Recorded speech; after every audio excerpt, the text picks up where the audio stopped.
بسم الله الرحمن الرحيم. الحمد لله رب العالمين، والصلاة والسلام على خير خلقه محمد وعلى آله وصحبه أجمعين ومن تبعهم بإحسان إلى يوم الدين. أما بعد. محترم دینی بھائیوں، بزرگوں، نوجوان ساتھیوں، عزیز بچوں اور اسلامی ماں اور بہنوں، پچھلے درس میں یہ بتایا گیا تھا کہ اللہ کے نبی صلی اللہ علیہ وسلم کا تعامل آپ کی بیویوں کے ساتھ کیسا تھا۔ آج کے درس میں یہ بتانا ہے کہ اللہ کے نبی صلی اللہ علیہ وسلم کا تعامل، آپ کا بیہیویئر اپنے ساتھ رہنے والوں کے ساتھ کیسا تھا، اپنے صحابہ کے ساتھ، اپنے ساتھیوں کے ساتھ، اپنے دوستوں کے ساتھ اللہ کے نبی کیسے پیش آیا کرتے تھے۔ اس حوالے سے قرآن مجید کی آیتیں بھی ہیں، اور پیارے نبی صلی اللہ علیہ وسلم کے صحابہ نے جو دیکھا یا جو اللہ کے نبی نے معاملہ کیا، وہ سب انہوں نے آگے کے لوگوں تک پہنچا دیا۔ قرآن مجید کی مشہور آیت ہے، اللہ سبحانہ وتعالی نے فرمایا فَبِمَا رَحْمَةٍ مِّنَ اللَّهِ لِنتَ لَهُمْ وَلَوْ كُنتَ فَظًّا غَلِيظَ الْقَلْبِ لَانفَضُّوا مِنْ حَوْلِكَ فَاعْفُ عَنْهُمْ وَاسْتَغْفِرْ لَهُمْ وَشَاوِرْهُمْ فِي الْأَمْرِ۔ اللہ تعالیٰ نے بتایا کہ اللہ کی رحمت سے آپ لوگوں کے لیے نرم ہیں۔ یہ اللہ کی رحمت ہے کہ آپ اپنے ساتھیوں کے لیے نرم ہیں۔ فَبِمَا رَحْمَةٍ مِّنَ اللَّهِ لِنتَ لَهُمْ، لانا لیلو مطلب نرم ہونا، نرم ہیں آپ، یعنی بات کرنے میں بھی نرمی ہے، کوئی معاملہ کرنے میں بھی نرمی برتتے ہیں، دوسروں کی پریشانی تکلیف دیکھ کر کے اس میں کوئی نرمی کی راہ اختیار کرتے ہیں۔ یہ آپ ایسے ہیں، اللہ تعالیٰ گواہی دے رہا ہے فَبِمَا رَحْمَةٍ مِّنَ اللَّهِ لِنتَ لَهُمْ، اللہ کی رحمت سے آپ نرم ہیں۔ اور اگر ایسا نہ ہوتا تو کیا ہوتا؟ اللہ تعالیٰ نے فرمایا وَلَوْ كُنْتَ فَظًّا غَلِيظَ الْقَلْبِ، اگر آپ سخت مزاج ہوتے، سختی ہوتی آپ کے مزاج میں، ترشرو ہوتے، تو فرمایا لَانفَضُّوا مِنْ حَوْلِكَ، تو آپ کے یہ آس پاس جو لوگ رہتے ہیں، آپ کا ایک سرکل ہے، آپ کے ارد گرد جو لوگ رہتے ہیں، یہ سب چھٹ جاتے ہیں۔ تو اس آیت سے ایک بات تو یہ معلوم ہوتی ہے کہ جو لیڈر ہوتا ہے، جو پیشوا ہوتا ہے، جو قائد ہوتا ہے، اسے بطور خاص سارے لوگوں کی رعایت کرتے ہوئے اپنے اندر نرمی کا پہلو غالب رکھنا چاہیے۔ ایسا نہیں کہ کوئی موقع ایسا نہ آئے جہاں سختی کرنی پڑے، سختی بھی کی جا سکتی ہے، اس کی بھی گنجائش ہے، لیکن غالب مزاج میں کیا ہونا چاہیے؟ نرمی ہونی چاہیے، تاکہ لوگ آپ سے جڑے رہیں۔ چھوٹی چھوٹی بات پر آپ جھگڑا کر لیں، چھوٹی چھوٹی بات پر آپ غصہ ہو جائیں، چھوٹی سی بات پر آپ واویلا مچائیں، چھوٹی سی بات پر آپ ہائپر ہو جائیں، تو آپ کوئی تعمیری کام نہیں کر سکتے، آپ کوئی مشن لے کر نہیں چل سکتے، آپ سارے لوگوں کو اپنے ساتھ جوڑ نہیں سکتے۔ بہت ساری پریشانیاں آئی۔ اللہ کے نبی صلی اللہ علیہ وسلم کے بارے میں اللہ نے کیا فرمایا؟ لَانفَضُّوا مِنْ حَوْلِكَ، آپ کے ارد گرد جو لوگ رہتے ہیں یہ سب آپ سے چھڑ جاتے ہیں۔ تو اس آیت میں یہ گواہی دی جا رہی ہے کہ اللہ کے نبی اپنے ساتھیوں کے ساتھ نرمی کا برتاؤ رکھتے تھے۔ اسی لیے جو سیرت کی کتابوں میں ہے کہ فلاں نے ایسا کیا، اللہ کے نبی نے معاف کر دیا، فلاں نے ایسا کیا، اللہ کے نبی نے نظر انداز کر دیا، فلاں نے ایسا کہا، اللہ کے نبی نے کوئی جواب نہیں دیا۔ کیوں؟ بیس کیا تھی؟ نرمی۔ اللہ کے نبی نرمی کا معاملہ کیا کرتے تھے۔ آگے اللہ تعالیٰ نے فرمایا فَاعْفُ عَنْهُمْ، انہیں معاف کر دیا کرو۔ کیا کرو؟ اللہ تعالیٰ حکم دے رہا، معاف کر دیا کرو۔ اپنے دوست کو معاف کر دینا یہ سنت نبی ہے، اپنے دوست کو معاف کر دینا یہ سنت نبی ہے۔ اپنے دوستوں کو اپنے دوستوں کی غلطیوں کو نظر انداز کرنا، غلط ان کی جانب سے غلطی ہو جائے، کوتاہی ہو جائے، کوئی غفلت ہو جائے، اس کو نظر انداز کر دینا یہ سنت نبی ہے۔ دنیا کے معاملے میں، کس معاملے میں؟ دنیا کے معاملے میں، دین کے معاملے میں نہیں۔ یہ نہیں کہ آپ کا دوست نماز نہیں پڑھتا، آپ بولے جانے چھوڑو، یہ نہیں کہا جا رہا۔ ہاں، آپ کے دوست نے آپ کو ٹائم دیا تو تھوڑا سا لیٹ ہو گیا، سمجھو اس بات کو، چلو ٹھیک، کہیں پھنس گیا ہوگا، کہیں تاخیر ہو گئی ہوگی، کوئی بات ہو گئی ہوگی، عذر تلاش کر لو۔ آپ کے دوست نے آپ سے کچھ وعدہ کیا تھا، نہیں نبھا پایا، کوئی عذر تلاش کر لو، اس نے ظن اس کے ساتھ رکھو، یہ بتایا جا رہا ہے۔ دین کے معاملے میں نہیں کہ آپ کا دوست نماز پڑھنے نہیں آیا تو جانے چھوڑو، کوئی بات نہیں، اس کو نظر انداز کرو، یہ نہیں کہا جا رہا ہے۔ فَاعْفُ عَنْهُمْ کا مطلب دنیا کی وہ باتیں، دنیا کی وہ کام جس سے آپ کو دنیا کا کوئی نقصان یا فائدہ ہو، وہاں پہ نظر انداز کرنا ہے، وہاں پہ معاف کر دینا ہے. لیکن دین کے معاملے میں ایسا نہیں ہے. دین کے معاملے میں تو اپنے دوست پر ضرورت پڑنے پر سختی کرنا یہ دین ہے. یہ کیا ہے؟ یہ دین ہے. آپ کا ساتھی آپ کے ساتھ میں رہتا ہے، کبھی نماز نہیں پڑھتا، آپ اس سے کبھی ناراض بھی ہو جائے، آپ کبھی اس پر غصہ بھی کر جائے، کبھی جھوٹ بول رہا ہے، آپ اس کو کہیں کہ تمہیں ایسا نہیں کرنا چاہیے. اپنے اسٹینڈ میں جیسی ضرورت محسوس کرے، کبھی نرمی کبھی سختی، موقف میں آپ کو ڈٹے رہنا ہے. وہاں پر نہیں کہ آپ اس کو نظر انداز کر دیں، آپ اس سے سروکار نہ رکھیں. ایسا نہیں ہونا چاہیے. پھر تو خود غرضی والی زندگی شروع ہو جائے گی کہ آدمی اپنے آپ کی سوچتا ہے، اپنے تعلقات بہتر رکھنے کے لیے ساری چیزیں برداشت کرتا ہے، سارے لوگوں کو چلنے دیتا ہے، کسی کو روکتا نہیں ٹوکتا نہیں. یہ مزاج نہیں ہونا چاہیے. بہتر امید ہے بات سمجھ میں آئے ہوگی. آگے اللہ نے فرمایا وَاسْتَغْفِرْ لَهُمْ، اپنے ساتھیوں کے لیے آپ بخشش کی دعا کریں. پیارے نبی صلی اللہ علیہ وسلم اپنے ساتھیوں کے لیے بخشش کی دعا کیا کرتے تھے. وہ فرمایا وَشَاوِرْهُمْ فِي الْأَمْرِ، اور ان سے مشورہ کیا کریں. تو ایک دوست کا دوسرے دوست پر جو حق بنتا ہے وہ اس آیت میں کئی باتوں کا ذکر ہے. دوستی کا رشتہ تب چل سکتا ہے جب آپ کے اندر کافی کچھ نظر انداز کرنا، اگنور کرنا، معاف کر دینا یہ پایا جائے. یعنی اس پر بہت زیادہ مائنڈ نہ کیا کریں، ہلکے پھلکے انداز میں آپ رہیں. اس میں نہیں کہ چھوٹی چھوٹی غلطی کو آپ پکڑ کر کے اور بالکل اس کو واویلا مچ جائے، تب دوستی نہیں چل پاتی. دوسری چیز، ان کے لیے خیر کا جذبہ رکھتے ہوئے ان کے حق میں دعا کرتے رہیں. جو بھی دعا، دنیا کی بھی کوئی دعا پوچھے اس کے حق میں مانگیں، اس کے لیے دعا کریں. اللہ کے نبی صلی اللہ علیہ وسلم نے فرمایا کہ ایک مومن بھائی جب اپنے مومن بھائی کے لیے اس کے پیٹھ پیچھے دعا کرتا ہے تو ایک فرشتہ باقاعدہ اس دعا پر آمین کہتا ہے. ایک فرشتہ اس دعا پر آمین کہتا ہے اور فرشتہ کہتا ہے کہ اللہ یہ چیز کسے بھی عطا کر. تو اپنے دوست کے لیے دعا کرنا چاہیے. ایسے ہی وَشَاوِرْهُمْ فِي الْأَمْرِ، ان سے مشورہ کیا کریں. دیکھیں اللہ کے نبی صلی اللہ علیہ وسلم باوجود اس کے کہ علم، حکمت، بصیرت، ساری چیزیں اللہ تعالیٰ نے عطا کی تھی، پھر بھی اللہ تعالیٰ حکم دے رہا کہ مشورہ کریں. تو پیارے نبی صلی اللہ علیہ وسلم اپنے صحابہ سے مشورہ کیا کرتے ہیں. ہمیں بھی اپنے دوستوں سے مشورہ کرنا چاہیے. اللہ کے نبی کی سنت ہے مشورہ کرنا. پیارے نبی صلی اللہ علیہ وسلم نے جب دیکھا کہ غزوہ خندق کے موقع پر بہت بڑا لشکر تھا، مکہ سے جو مکہ والے تھے ہی، مکہ کے مشرکین مکہ جو دشمن تھے وہ تو تھے ہی، اپنے ساتھ وہ لوگ اس سال اور بھی آس پاس کے بہت سارے قبیلے کے لوگوں کو جوڑ لیا تھا. اور بہت بڑی جماعت بنا کر، بہت بڑا لشکر بنا کر کے وہ مدینے کے پاس آ گئے. اللہ کے نبی کی جب اس کی خبر ہوئی، پیارے نبی صلی اللہ علیہ وسلم نے اپنے صحابہ سے مشورہ کیا کہ کیا کیا جائے، ان سے کیسے نپٹا جائے، ان کا کیسے مقابلہ کیا جائے. سلمان فارسی رضی اللہ تعالیٰ عنہ فارس کے رہنے والے تھے، مسلمان ہو گئے، مدینے آ گئے. انہوں نے اللہ کے نبی صلی اللہ علیہ وسلم کے سامنے مشورہ پیش کیا. کیا کہتے ہیں؟ انہوں نے کہا یا رسول اللہ کننا بفارس، کہتے ہیں اللہ کے رسول ہم پہلے فارس میں رہا کرتے تھے. اذا حصرنا، جب ہمیں گھیر لیا جاتا تھا، جب ہمیں چاروں طرف سے گھیر لیا جاتا تھا تو ہم کیا کرتے تھے؟ ہم خندق کھود دیا. خندق یعنی اپنے اور دشمن کے درمیان بیچ میں کھائی کھود دیا کرتے تھے، خندق گڑھا کھود دیا کرتے تھے. تو اب وہ آسان نہیں ہوتا کہ وہ ہم تک پہنچ سکیں. اللہ کے نبی کے صحابی سلمان فارسی نے جب مشورہ دیا، اللہ کے نبی کو مشورہ بہت پسند آیا اور اتفاق رائے سے مشورہ پاس ہو گیا کہ یہی کر لیتے ہیں. اللہ کے نبی نے ٹیم بنائی، چھوٹی چھوٹی ٹیم بنائی، 2 لوگوں کی، 4 لوگوں کی، 6 لوگوں کی، 8 لوگوں کی، 10 لوگوں کی، الگ الگ ٹیم بنائی. اور ان کی ذمہ داری تھی کہ آپ کو اتنا بائی اتنا فٹ یا اتنا ہاتھ جو بھی اس وقت چلتا رہا ہو، اتنا آپ کو، اتنا گہرا، اتنا چوڑا، اتنا لمبا آپ کو خندق تیار کرنی ہے. وہ خندق تیار ہو گئی. مکہ والے حیران، مشرکین مکہ اور ان کے ساتھ جو لوگ آئے تھے وہ جب مدینے کے قریب پہنچے تو پریشان، یہ کون سی چیز، یہ تو ان کے وہم و گمان میں بھی نہیں تھا کہ ہم اتنی بڑی طاقت لے کر پہنچیں گے اور حملہ کریں گے اور مسلمانوں کو ملیا میٹ کر لیں گے. یہ تو یہاں آ کر کے نوبت یہ کہ ہم ان تک پہنچ ہی نہیں پا رہے. بیچ میں اتنی لمبی چوڑی خندق کھدی ہوئی ہے کہ اس کو کود کے پار نہیں کر سکتے.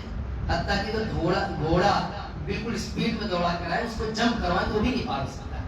بہت کوشش کے بعد ایک دو واقعہ ایسا ملتا کہ جہاں تھوڑی خندق پتلی رہ گئی تھی یا کچھ گنجائش تھی